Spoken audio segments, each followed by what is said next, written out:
Hello everyone. आज हम लोग डिस्कशन स्टार्ट करें चैप्टर 1 इकोनॉमिक सर्वे का। ठीक है, ऑन एग्रीकल्चर। तो चलो पहले देखते हैं कि इस चैप्टर में आज हम लोग क्या क्या सीखेंगे और कौन कौन से क्वेश्चंस का आंसर हम लोग दे पाएंगे आफ्टर अंडरस्टैंडिंग दिस चैप्टर। तो पहला क्वेश्चन है कि एग्रीकल्चर सेक्टर की सिचुएशन क्या है इंडियन इकोनॉमी में। ठीक है, तो एग्रीकल्चर सेक्टर क्यों इंपॉर्टेंट है इंडियन इकोनॉमी में। तो एक तो बेसिक आइडिया मैं यहीं पे दे दूँ तो देखो, एग्रीकल्चर सेक्टर में जो है अराउंड 40% जो है एम्प्लॉयमेंट एग्रीकल्चर सेक्टर से आती है। ठीक है, तो इतनी बड़ी अगर हमारी जो पॉपुलेशन है अगर वो एग्रीकल्चर सेक्टर पे डिपेंड करती है तो इनकम जो है एग्रीकल्चर सेक्टर में वो बहुत ज़्यादा इंपॉर्टेंस करती है, और इम्प्रूवमेंट और ग्रोथ इन एग्रीकल्चर सेक्टर वो बहुत ज़्यादा इम्पेक्ट करती है इंडियन इकोनॉमी को। फर्स्ट पॉइंट तो, और एग्रीकल्चर सेक्टर बहुत ज़्यादा कनेक्टेड है टू द इंडस्ट्री और एक्सपोर्ट। और तो एक्सपोर्ट और इंडस्ट्री का ग्रोथ है ना, ये बहुत ज़्यादा इंपॉर्टेंट है in the perspective of Indian economy. And this are the reason कि एग्रीकल्चर सेक्टर बहुत ज़्यादा हमें इम्पेक्ट करता है और बहुत ज़्यादा इम्पोर्टेंस है इंडियन इकोनॉमी में। ठीक है, फिर इसमें हम लोग डिस्कस करेंगे कि एग्रीकल्चर सेक्टर में ग्रोथ क्या हुई है और उसमें क्रेडिट का क्या मतलब अभी तक का क्या सिनेरियो रहा है। ठीक है, and then the private investment in the agriculture sector, क्योंकि देखो प्राइवेट इन्वेस्टमेंट बहुत ज़्यादा इंपॉर्टेंट होती है किसी भी सेक्टर के अंदर। और हम लोग डिस्कस करेंगे after understanding whole chapter you will understand what are the government taken the steps कि इनकम जो है फार्मर्स की डबल हो जाए, उसके लिए गवर्नमेंट ने कौन कौन से स्टेप्स लिए हैं ये भी हम लोग समझेंगे। ठीक है, सो दिस पहला पॉइंट यही है कि यहाँ पे हम लोग देख रहे हैं ग्रोथ। ठीक है, तो देखिए जाए तो अगर ग्रोथ जो है एग्रीकल्चर सेक्टर में, तो despite of Covid shocks agriculture and allied sector shows the resilient growth. ठीक है, तो लास्ट 6 ईयर में जो है ऑन एवरेज एनुअल ग्रोथ जो एग्रीकल्चर सेक्टर में वो कितने की रही है, 4.6% की, जो कि आप लोग यहाँ से देख सकते हो। 2016 से देखा जाए तो 6.8, फिर 6.6, फिर अभी 2018 में 2.1 चली गई थी, फिर अभी अराउंड 3 चल रही है ना। तो ऑन एवरेज ये कितना है, 4.6 है लास्ट 6 ईयर में। अच्छा, अब ग्रोथ होने की वजह से दैट अगर ग्रोथ होगी तो प्रोडक्शन इंक्रीज होगा। तो यहाँ पे अगर देखा जाए तो टोटल फ्रूट ग्रेन जो है इंडिया में वो इंक्रीज हो रहा है फ्रॉम 2014-15 से लेकर 2020-21 का डेटा दिया गया है यहाँ पे। और टोटल फ्रूट ग्रेन की लाइन अगर देखो तो पहले वो कितना था, 252 मिलियन टन में था 2014 में, वो इंक्रीज होकर कितना हो गया है, 315 मिलियन टन। तो देख सकते हो आप लोग यहाँ पे ग्रोथ है ना। और production of pulses have also notable higher than the average of 23.8 million ton in the last 5 year. ठीक है, नाउ हम लोग ने ग्रोथ देख ली कि एग्रीकल्चर सेक्टर में ग्रोथ का क्या सिनेरियो रहा है। Let's talk about the credit. तो क्रेडिट के अंदर देखा जाए तो एक्चुअली में फर्स्ट ऑफ ऑल क्रेडिट क्यों इंपॉर्टेंट है। तो क्रेडिट पहले अगर देखा जाए तो मोस्ट ऑफ जो किसान थे पहले वो क्रेडिट पाते थे कहाँ से, इनफॉर्मल सेक्टर से। वो लोग बहुत एक तो हाई इंटरेस्ट रेट पे क्रेडिट देते थे। ठीक है, और उनके रिकवरी करने का भी तरीका नहीं सही होता था, जिसकी वजह से किसानों को बहुत प्रॉब्लम आती है। ठीक है, तो गवर्नमेंट ने उसका सॉल्यूशन निकाला कि चलो ठीक है, और हमारे जो कमर्शियल बैंक है वो बहुत ज़्यादा गाँवों में अवेलेबल नहीं होते हैं। ठीक है, तो दिस आर द रीजन जिसकी वजह से क्रेडिट जो है ना वो एग्रीकल्चर सेक्टर में बहुत ईजिली नहीं मिलता है। तो फार्मर को ये बहुत ज़्यादा इशू होता था, तो इसीलिए 1998 में किसान क्रेडिट कार्ड स्कीम लाई गई। ठीक है, अंडर दिस स्कीम जो फार्मर है वो एग्रीकल्चर प्रोड्यूस के लिए सर क्रेडिट ले सकता है। और अभी तक का बैंक ने जो है 3.89 करोड़ एलिजिबल फार्मर्स को किसान क्रेडिट कार्ड प्रोवाइड किया गया है। और government also extending the facility for, जैसे इसकी फैसिलिटी जो फिशरी एनिमल हस्बेंड्री इन सब में भी इंक्रीमेंट कर रही है। ठीक है, वो ऐसा क्यों कर रही है आप लोग को धीमे धीमे समझ में आ जाएगा। अभी जो चैप्टर में आगे डिस्कशन होगा ना वो समझ में आ जाएगा कि क्यों अदर सेक्टर में जो एलाइड सेक्टर है उनको भी क्यों इसमें इंक्लूड किया जा रहा है। अच्छा, फिर नेक्स्ट जो है ये स्कीम जो है इसका पहले नाम था इंटरेस्ट सबवेंशन स्कीम। इस स्कीम के अंदर फार्मर्स को है ना लोन मिलता था up to 3 lakh at a 7% के इंटरेस्ट रेट पे। ठीक है, बट इसका मॉडिफाई करके गवर्नमेंट ने क्या किया, अगर जो फार्मर जो है टाइम टाइम पे रिपेमेंट कर देते हैं लोन की, तो उनको क्या होगा, 3% का और सबवेंशन मिल जाएगा। मतलब जो 7% का लोन रहेगा उसका 3% का सबवेंशन होने के बाद कितना लोन देना पड़ेगा, कितना परसेंटेज का इंटरेस्ट रेट देना पड़ेगा फार्मर्स को, वो होगा 4% का। ठीक है, तो अभी देख सकते हो कि जो सस्ते यानी मतलब लो इंटरेस्ट रेट पे लोगों को क्रेडिट दिया जा रहा है। ठीक है, और क्रेडिट की स्कीम्स ला रही है, उसकी वजह से देखोगे आप तो क्रेडिट में जो है ना इंस्टीट्यूशनल क्रेडिट में जो है इंक्रीमेंट है इन द एग्रीकल्चर सेक्टर। सो अगर 2014-15 में देखा जाए तो 8.5 लाख करोड़ जो है क्रेडिट दिया गया था एग्रीकल्चर सेक्टर में, जो कि इंक्रीज होते हुए कितना हो गया है, 18.6 लाख करोड़ इन 2020-21। 2022 में, ठीक है। सो ये सारे रीजन की वजह से एग्रीकल्चर सेक्टर में जो गवर्नमेंट प्रोवाइड कर रही है, जो फैसिलिटी दे रही है, जो क्रेडिट प्रोवाइड कर रही है, और फिर ग्रोथ होने की वजह से प्राइवेट सेक्टर भी इसमें इंटरेस्ट शो कर रहा है, जिसकी वजह से प्राइवेट सेक्टर की इन्वेस्टमेंट भी इंक्रीज हो रही है।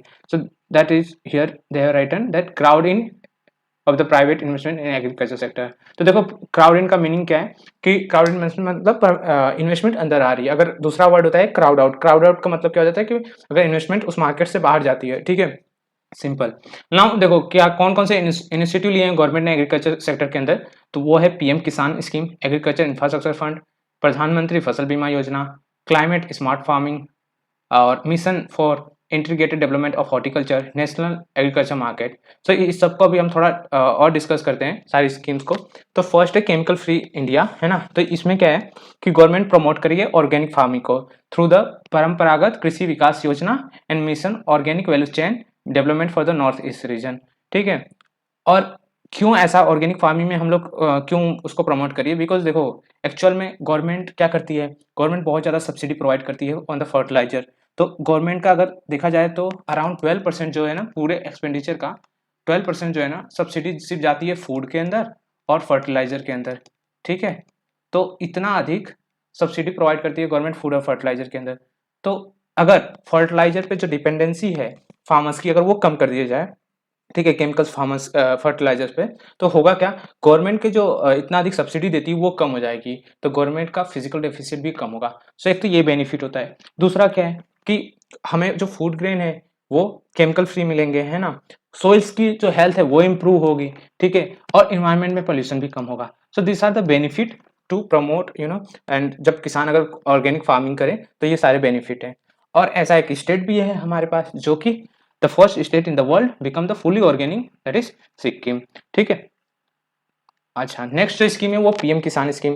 तो देखो इस स्कीम के अंदर गवर्नमेंट क्या करती है, पर ईयर 6,000 रुपीज फार्मर्स को देती है, जो कि 3 इंस्टॉलमेंट में देती है ऑफ द 2,000, ठीक है।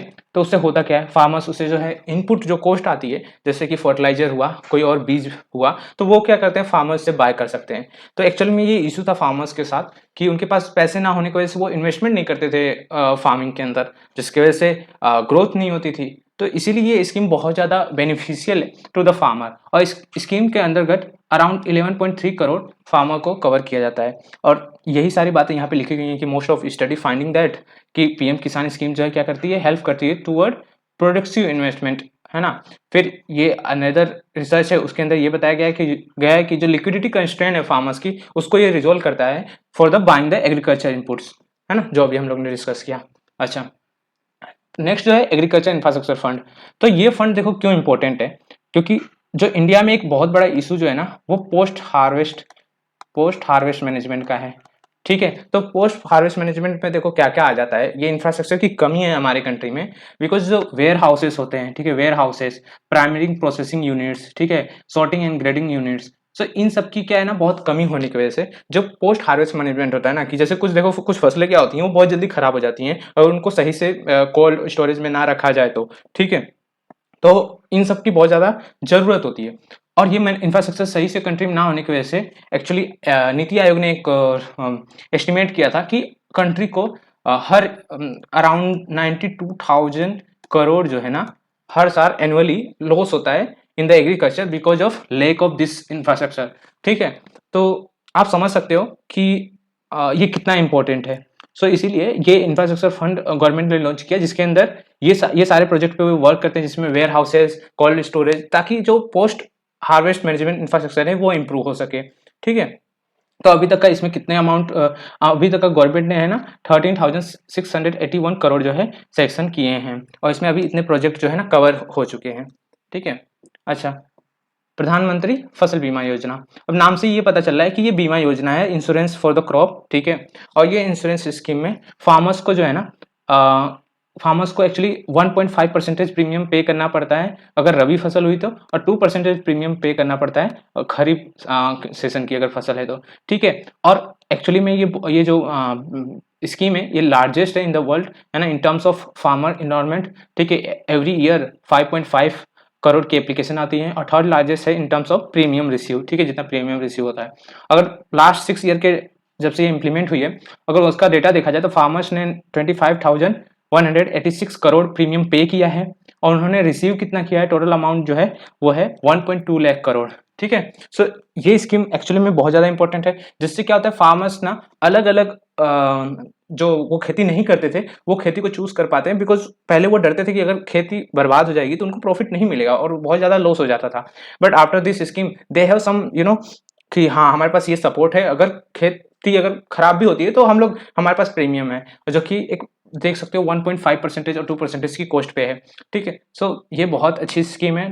इससे क्या होता है फार्मर्स को भी सपोर्ट रहता है कि हाँ हम लोग अलग जो है अपने खेती को डाइवर्सिफाई कर सकते हैं, क्योंकि आप लोग देखो तो इंडिया में मोस्ट ऑफ कौन सी खेती की जाती है, या तो धान की, गेहूं की, और या तो शुगर केन गन्ने की। ठीक है, तो मोस्ट ऑफ खेतियां ये सब होती हैं। लेकिन मोस्ट ऑफ अगर इनकम देखा जाए तो कमर्शियल क्रॉप जो होती हैं, फ्रूट्स है, वेजिटेबल्स है, ठीक है, स्पाइसेस हैं, फ्लावर्स हैं, इन सब से आती है। बट फार्मर्स करते क्यों नहीं है? बिकॉज एक तो उनकी दूसरा एक फर्स्ट बात होती है हॉबी की, उनकी आदत क्या है, उनके पूर्वज कौन सी ज्यादा खेती कर रहे हैं। फिर दूसरा ये पॉइंट आ जाता है कि अगर वो खराब हो जाएगी तो क्या। ठीक है, तो इसलिए फार्मर्स को इन्हीं सब रीजंस की वजह से वो खेती नहीं करते हैं जिसमें उनको अच्छी इनकम मिल सकती है। ठीक है, लेकिन गवर्नमेंट क्या कर रही है, गवर्नमेंट अलग अलग स्कीमों के थ्रू इन सब की जो है ना प्रमोशन कर रही है। ठीक है, so mission for the integrated development of the horticulture, तो यहाँ पे भी बात किया जाए तो देखो गवर्नमेंट प्रमोट कर रही है ताकि फार्मर्स जो है ना वेजिटेबल्स और फ्रूट ऐसे सब जो खेतियां हैं वो करें। ठीक है, क्योंकि है क्या ये इसमें, ये जो इसमें ना सोर्स ऑफ इनकम अच्छी है और इसमें ग्रोथ भी अच्छी है फार्मर्स के लिए। ठीक है, बट ऑफकोर्स वो क्यों नहीं करते, उनके पीछे रीजन यही है ना कि पोस्ट हार्वेस्ट जो मैनेजमेंट है, वो इंफ्रास्ट्रक्चर है ना, वो उसकी कमी है। इसी वजह से जो फार्मर्स है वो कभी इस टाइप की खेती करते नहीं है।